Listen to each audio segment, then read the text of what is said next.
Hello and welcome back to Matt Hayes' Tottenham blog. Today I'm going to be giving my Premier League predictions for the season ahead. But make sure to stick around to the end of the video as well, because I will be announcing who has won the Tottenham jersey giveaway.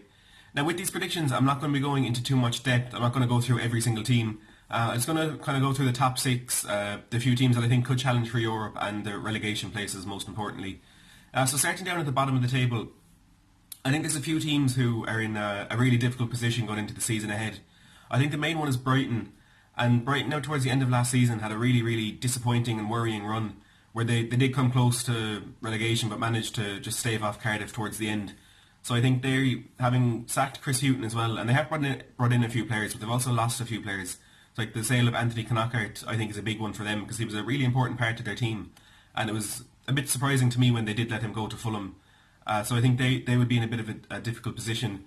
Now they have of course brought in the striker Neil Maupay from Brentford in the Championship, but he's unproven at Premier League level, and I just don't think Brighton have what it takes to do well in the Premier League this season. So fortunately I can't see them getting relegated. Also with Graham Potter as manager, again unproven in the Premier League. He did well in the Championship with Swansea to a point, but I think it will be very difficult for Brighton for the season ahead. Now another team I think will struggle is Norwich. Norwich, of course, did really well in the Championship last season and played some really good football under Daniel Farke, but in this transfer window they only spent £1.1 million, and for a team coming up to the Premier League to not strengthen like that I think will be concerning for the fans.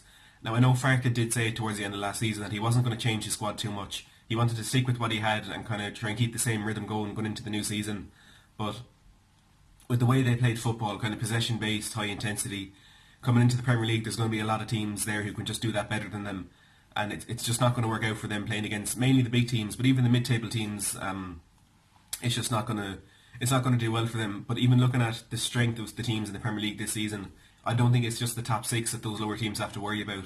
I think it's the top 10 now with Wolves, Everton, Leicester and West Ham having really strengthened in the window. I think they will cause a problem for a lot of those lower placed teams. So I do think Norwich, I mean, they have a decent enough team and they did really well in the Championship. Like, there's some great players like Emil Buendia and Timo Pukki, but they seem to be kind of Championship players. And when Farke was putting this squad together, you could see he kind of made a point of not bringing in players who were Championship experienced.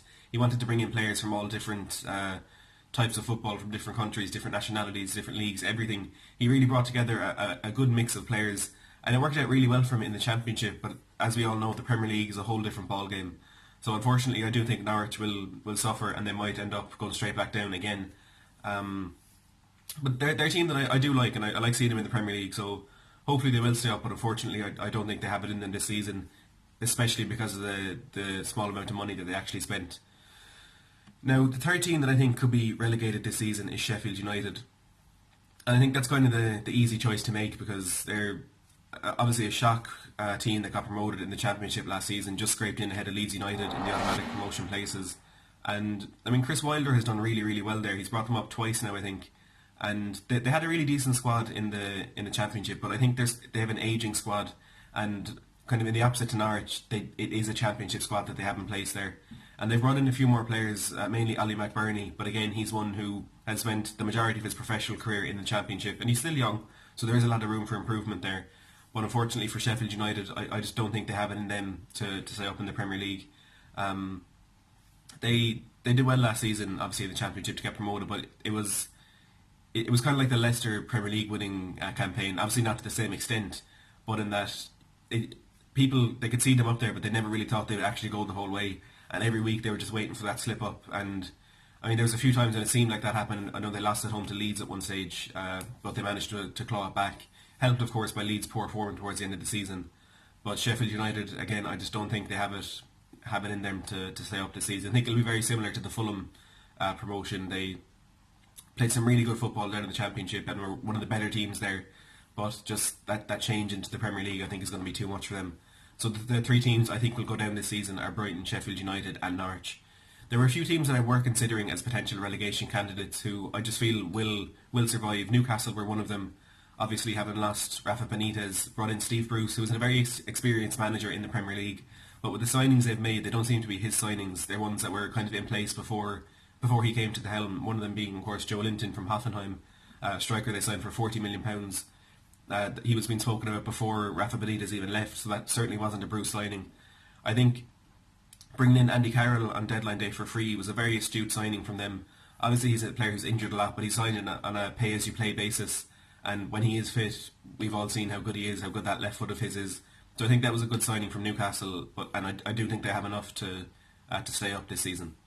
Now, working up towards the top of the table, in the positions from 7th to 10th, as I said, I do think it is going to be Wolves, Everton, Leicester and West Ham who are in there. They've all strengthened a lot this summer, and they have some unbelievable squads in place, particularly Everton, with the signings they made like Jean-Philippe Baman, Alex Iwobi, and a few of their defensive signings as well. I obviously can't forget Moise Kean from Juventus. I do think they have a really strong squad this season, and we could perhaps see them finish in 7th. Wolves probably being 8th, continuing the great form they had last season, adding a few players. It was important they got the deals for Raúl Jiménez and Leander Dendoncker to permanent deals, but they've also made one or two more signings there, especially Patrick Cutrone from AC Milan, who I think will do really well for them this season. I would say Leicester in 9th. The signings of Yuri Tielemans making that permanent and Jose Perez would be very beneficial for them this season. I think they'll scrape 9th place. And West Ham obviously again made some really good signings, but it doesn't seem to work out as well as they would like whenever they do make these signings. Like in the last 4 or 5 years, they've signed players like Arnautovic, Andrei Yarmolenko, Javier Hernandez, Manuel Lanzini. There's an endless string of players, of really good players they've signed, but it's just never quite worked out for them, so I think they will be stuck in 10th this season. Now moving into the top 6, it's a very difficult one to call, and my mind has kind of changed on it a lot over the transfer window, obviously because of the players that have been signed by different teams. But for that reason, I would probably have to say that in 6th place this season will be Chelsea. Now they do have a really, really strong squad. They've a lot of youth coming into the team as well, which could work out very well for them. But with an inexperienced manager like Frank Lampard, he did okay with Derby. It wasn't anything exceptional. When he came in, they were used to finishing in the playoff places and losing in the semi or final, and ultimately that's what they did with Frank Lampard. So I can't see that he advanced Derby in any way, and making this massive step up and out to the Premier League, managing a team like Chelsea.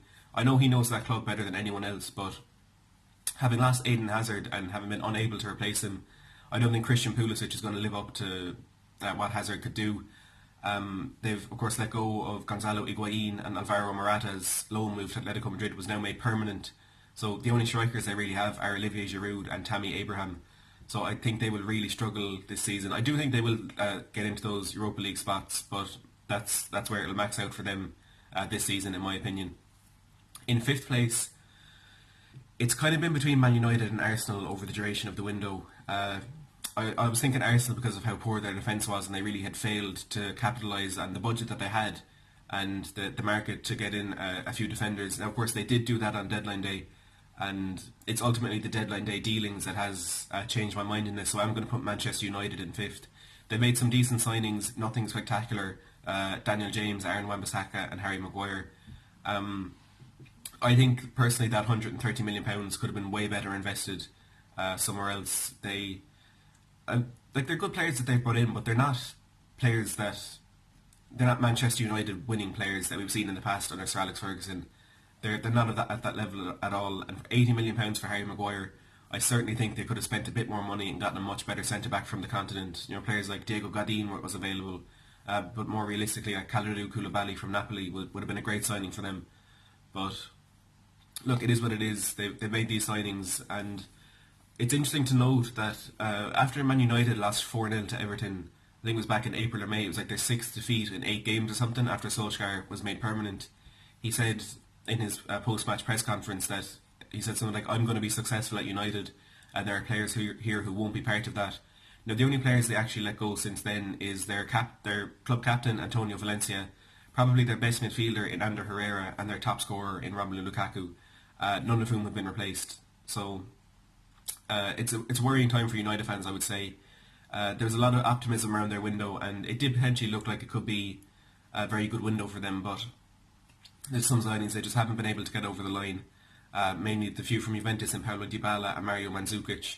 So I think they will struggle this season, and 5th is probably where they will finish. Moving into the top 4, where it starts to get fun. I think we will have enough this season to finish above Arsenal.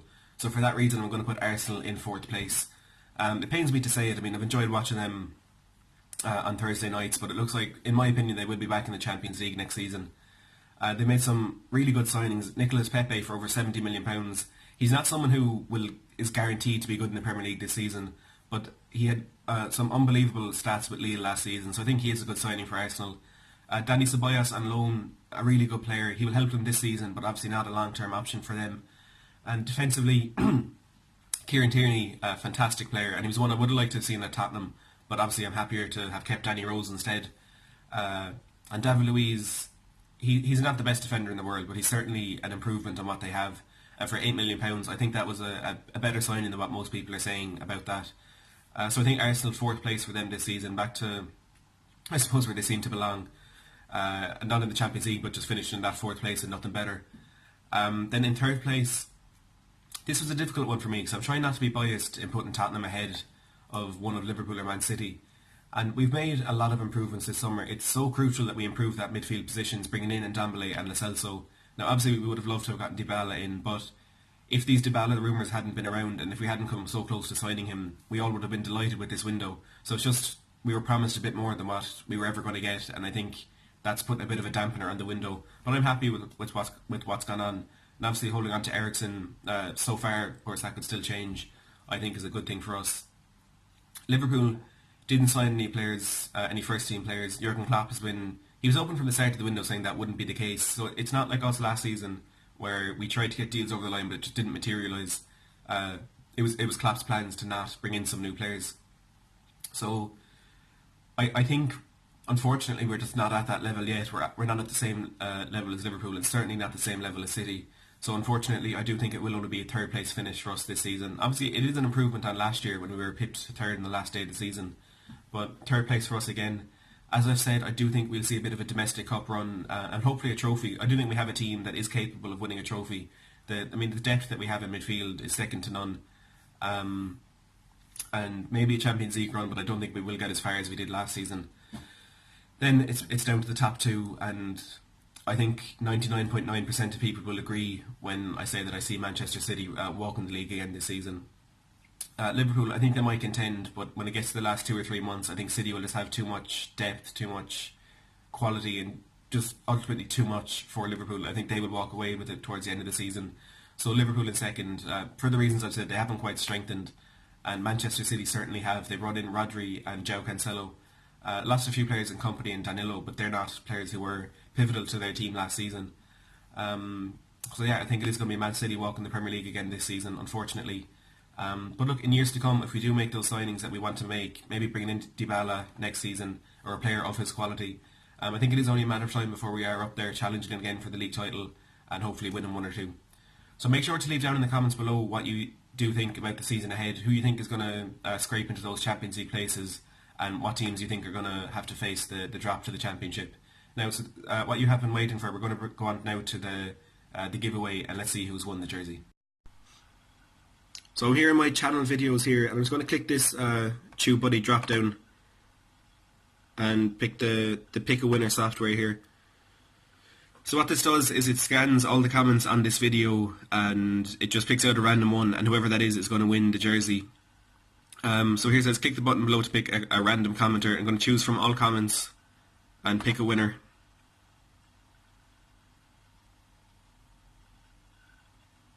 So the winner for the giveaway is Alexander Hilton. He wants a Harry Kane on the back of the shirt and the number 9. Now Harry Kane is number 10, so I will clear that up with you, but if that's the jersey you want, of course, that's what you've won. So I'll reply to your comment on the video to let you know you've won the jersey, and we'll sort all that out for the jersey to get to you as soon as possible. So that's all for this video today. If you do want more content like this, plus match reviews and interactive live streams, please don't forget to hit the subscribe button below the video and hit the notification bell so you get notified whenever I upload. If you did enjoy this video, please give it a thumbs up. Thanks for watching.